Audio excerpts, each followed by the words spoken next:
Hi, welcome everyone, and welcome to the next in our series of business conversations. This is something in the BD Ladder we do for everyone in professional services, where we talk about an industry issue or something that might be relevant. Today we're focusing particularly on the legal industry, which should always be fun, and we're going to really focus into the heart of digital marketing and SEO, so search engine optimization for those who don't know. I'm joined by Kaushik Prakash here from Valio Legal Marketing. And he's going to talk us through, and I'm going to ask him some questions in our normal business conversations format. The only difference is I'm sat here in Auckland and he's sat over there in Poland, so that makes it even more fun. So Kashek, could you give us an introduction to yourself? Hi, yes, I'm Kaushik. I'm one of the directors of Value Legal Marketing. So we're a full law firm SEO growth partner. So we focus primarily on generating ROI for law firms just through a digital channel. So we work exclusively with law firms and mostly English-speaking law firms from English-speaking countries, and we've had great success. And yeah, glad here here to talk about.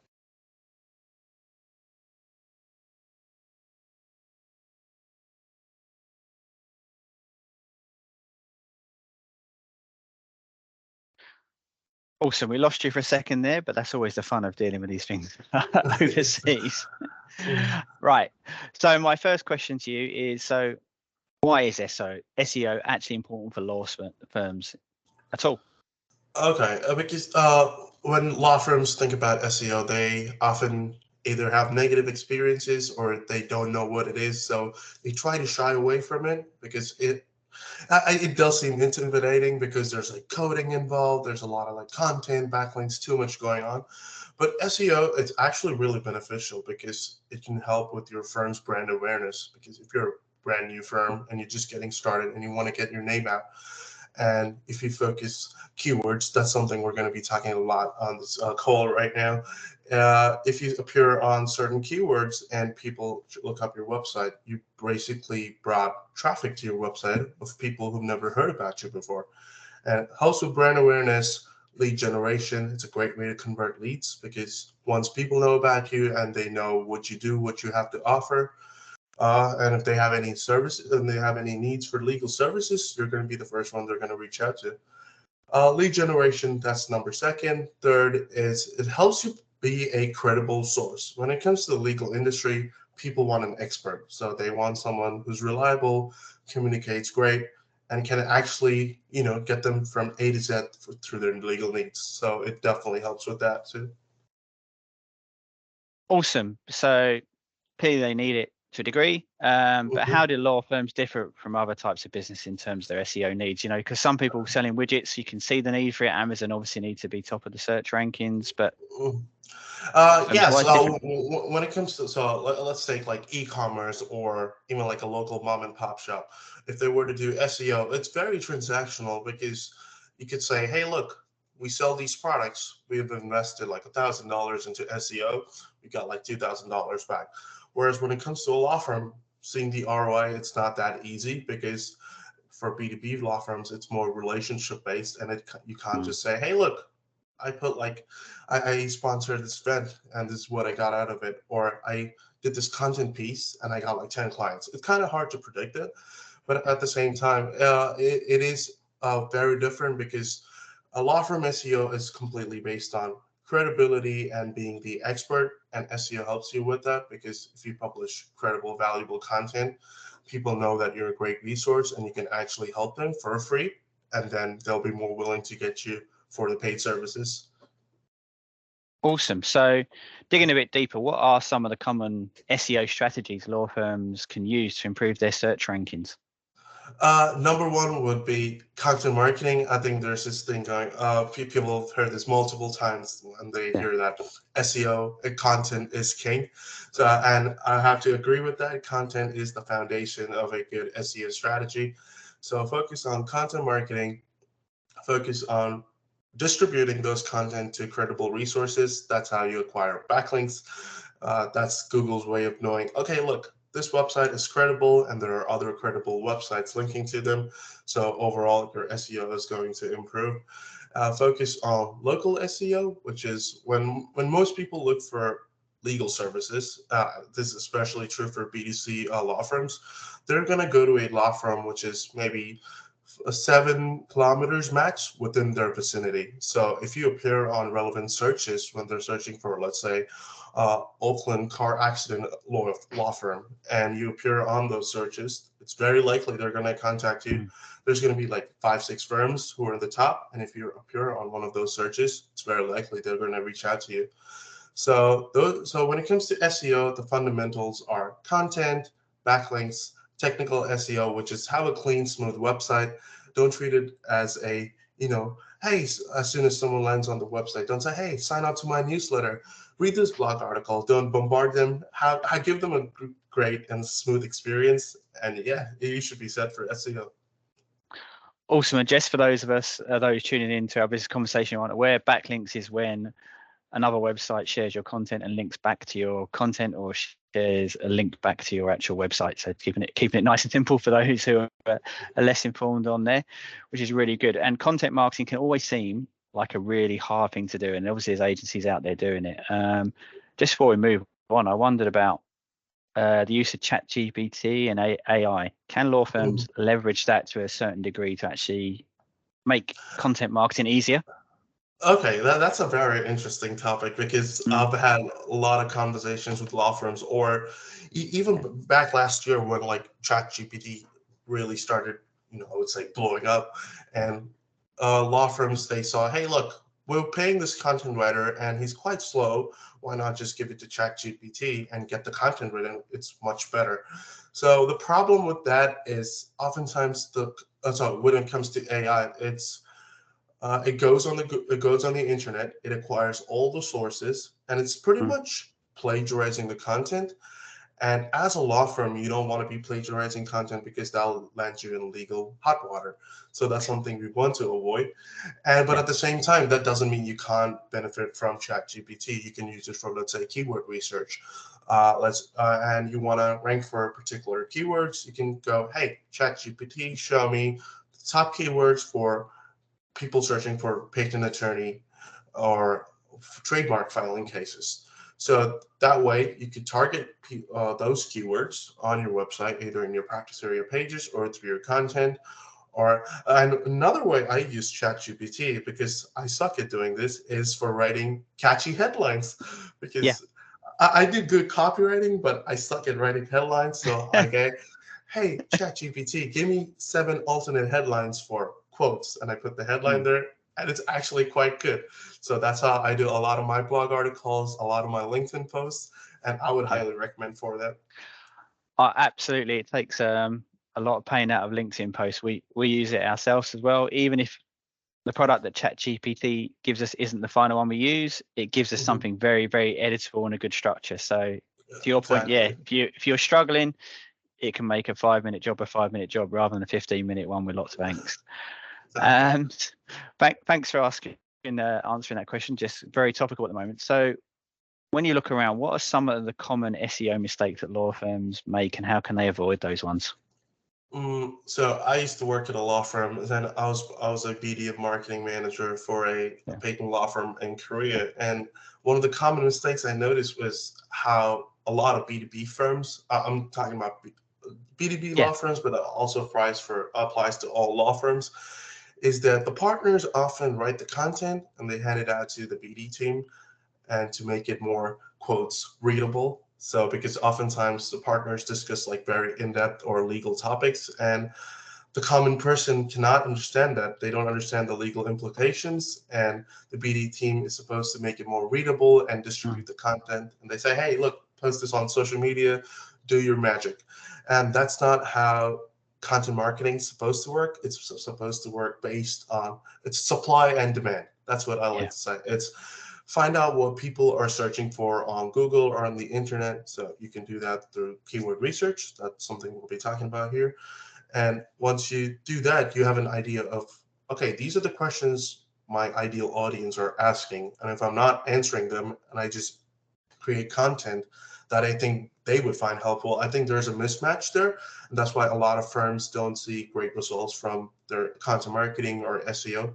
So yeah, figure out what your audience are searching for, so that way you don't produce content that they're not looking for.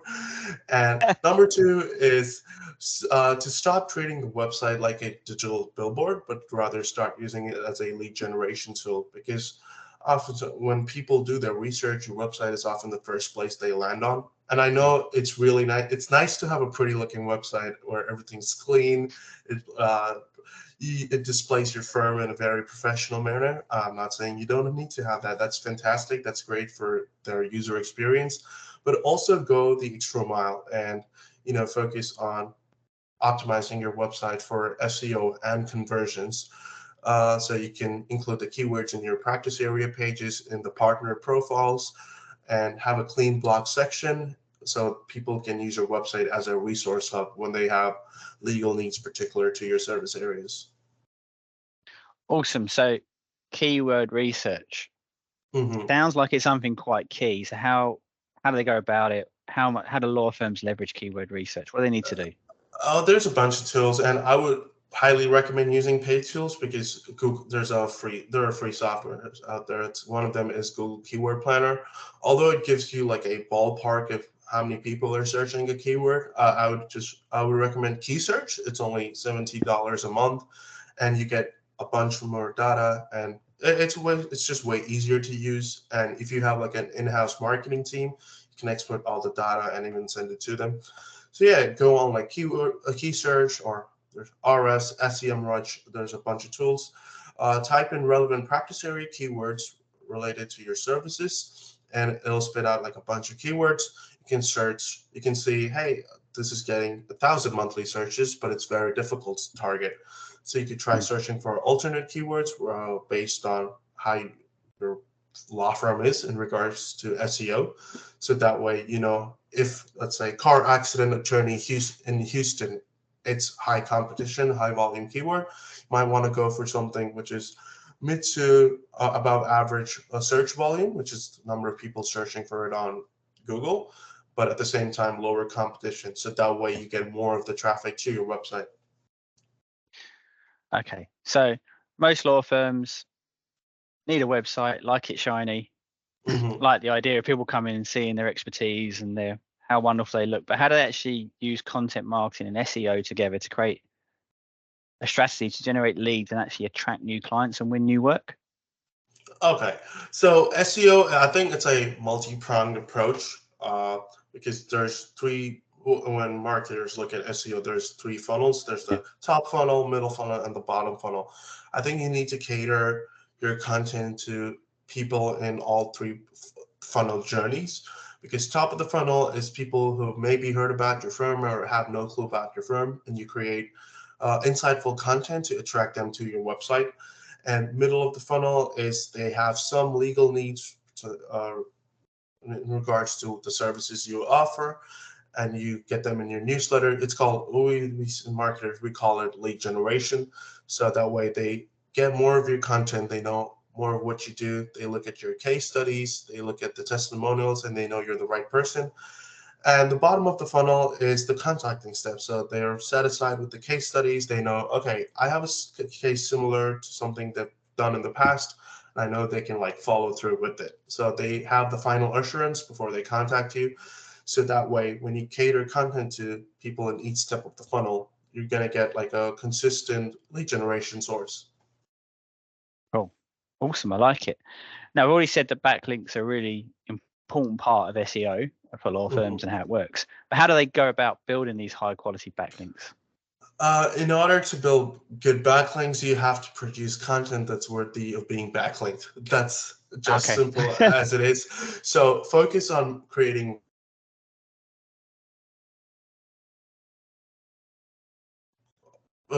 media sources that are constantly looking for expertise and experts to give their 2 cents on a particular topic. So once you start producing really good content, they'll start reaching out to you. But if you want to fast track that process, there's a really fantastic website that I've used for a lot of my law firm clients. It's called Haro. It's Help a Reporter Out, where reporters are looking for experts on XYZ subject matter. And if you give an answer to them and they like the answer that you offer, they'll link put a link from their website to yours. And I've done this for websites from like Business Insider, Awesome. Forbes, and a lot of media channels. And this is like, it's initially it seems like it's going to be very difficult and time consuming, and you're not seeing results. But you don't need a lot of links. You just need a few high quality links to boost your SEO efforts. Awesome. We lost you a little bit in the middle there, but we got the main gist is, high quality Mhm. content. People reach out to them. For those over in this part of the world, Australia and New Zealand, there's also a website called sourcebottle.com, which looks for people to provide content and commentary, a little bit like the one you mentioned there, but just on a more local level for us here. Mhm. So you spend all this time and effort in content marketing and SEO, and Mhm. law firms are putting all this money and time in. How can they measure the effectiveness of all this? This is the question that the partners and the CEOs really want to know. It's, Yeah. hey, I'm putting this much money in. How much money am I Mm. getting out? I get it. So I'll broken it down. I actually made a recent LinkedIn post here, so I'll go over that. So let's say you rank number one for a keyword with 1,000 monthly searches. So typically the first search that appears, which is not an ad, get 30% of the links. So you get about 300 clicks per month to your website. And at a standard industry conversion rate, which is number of people that come to your website and they take the action you want them to take. In this case, it could be a phone call, a form filled on your website, basically an inquiry. And if you have a 3% conversion rate, you're getting about 9 inquiries per month from a single keyword. And if you're just doing that on a consistent basis, and let's say you convert 60 or 70% of the people that reach out to you into clients, so you're getting about 6 clients every month from one keyword. Yeah. So, and if you're outsourcing it to an agency or you have an in-house SEO team, and if let's say if you're investing $3,000 or $4,000 per month in it, and you get $12,000 back, that's a pretty good ROI, and that's just from a single keyword. And if you're targeting like 15, 20 keywords at the same time and you rank in top search results, you're getting like a good amount of money coming in, an extra, let's say call it extra amount of money coming in every month. Oh, cool. So obviously a lot of law firms are national, particularly in the B2B market, but how important is it to have that local SEO as well? And what strategies can they use to improve those local search rankings? Local SEO is very important. Like I mentioned, that most people look for services within the vicinity if they have their legal needs. This is more true for B2C law firms. So let's say like personal injury, family law, and things like that. They want someone in their vicinity, someone that they can meet in person. So, and if you appear on relevant search results, that's going to be awesome. Some of the strategies that you can use is the Google My Business listing, which is like when you search for something on Google, where there's like a map and there's an address. That's a very important thing. That's how Google analyzes your location and shows you on relevant search results. So optimize it for everything. List out all the services you offer. Make sure the address, opening hours, add relevant images are because that shows people how to get to your office, and also like case studies and testimonials. And number two would be to Google Map listing. People also search for law firms on Google Maps, or they click the square on the bottom, on the top right, and it takes you to the Google Map listing. So that way they know, all right, they live about 4 kilometers from where I live. That's doable. Let me reach out to them. That's very important. And make sure you have like backlinks from like local search directories. So if there's like um, a BD local group in the vicinity, and you're part of like a, let's say a, you sponsor events or you do charitable events, and it's an easy way you can reach out to them and ask for backlinks to your website. And if they're local, so Google says, all right, look, they are in this vicinity, we can confirm Mm, this, and you're gonna get your local SEO further enhanced. cool. Awesome. Are there any kind of emerging trends and changes in the SEO landscape that those in law firms really need to be aware of? One of the things I can think of that we discussed before is AI. So Okay. AI it's really good because you can get quality, you get instant response, and you can make your strategy faster. You get more ideas from someone. It just spits out answers instantly. But at the same time, they have to be aware of the legal implications around it. And another thing is a lot of the Google updates they release every year. And last year was the Google Helpful update, which is Google started cracking down on AI content or content that was only AI generated, so without like any human touch. So Google doesn't want that because it's just plagiarizing the content and it doesn't really benefit readers. So yeah, create really helpful content and distribute that to on social media and like relevant blog articles in Yep. the industry. And yeah, you should be good. So finally, we've talked about all of this stuff, and you talked about content marketing and case studies. Are there any ones you can share with us of law firms you work with, or ones you know of that have had significant results from implementing a good SEO strategy?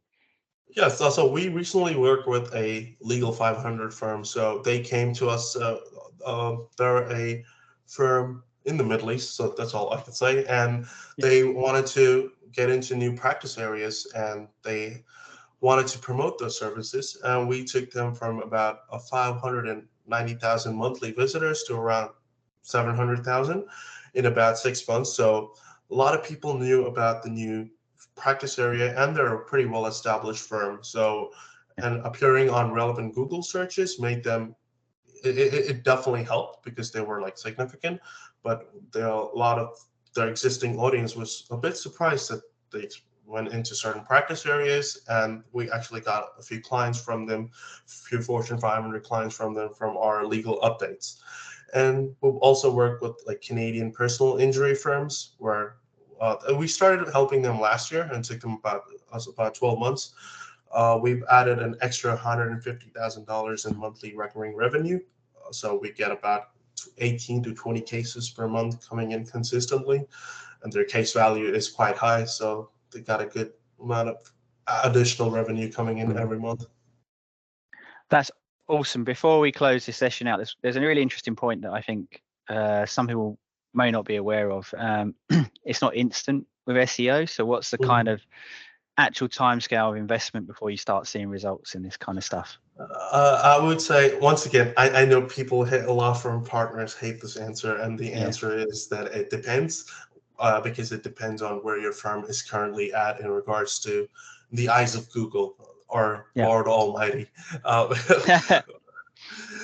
Because if you're just starting out and if you're a relatively new firm, let's say you've only been in business for a year or a couple of years, SEO would definitely take a bit longer. But let's say if you're a firm that's been around for like 5-6 years, SEO knows that you've been online for a while, and they know what services you offer, so they can associate with that. And if you were to start doing SEO in that case, you could start seeing results in the 6 to 8 month mark. But if you're a relatively newer firm, it would take around 12 to 15 months. But after that, it's once you've done the groundwork, it's just producing content. You start getting in leads consistently. Whereas when when firms invest in like Google PPC or Google Ads, you have to put money in every month, and if you stop that, your lead source it completely stops. So SEO, it's initial investment, but after that, it pays off in the long run, where it's consistently leads coming in. What can I say? Fantastic. Awesome. Thanks for all your input there. This is a really important topic for those in the legal industry and actually wider professional services. We focused on law today, but building that SEO and understanding why it's important and how it can help you is really, really cool. To everyone who's enjoyed today, go and check out Valeo Legal Marketing. Go and look at their website and see how they can help you and reach out to the team there. As always, we'll be bringing you more upcoming talks, some in person like we have done previously and some like we're doing virtual online. Our commitment here at the BD Ladder is just to bring you the best experts wherever they might be who can help you in the professional service arena, in the business of what you do. So today's example is no different to that. Brought in an expert in SEO, so all it remains for me to do is say thanks to Kaushik and goodbye.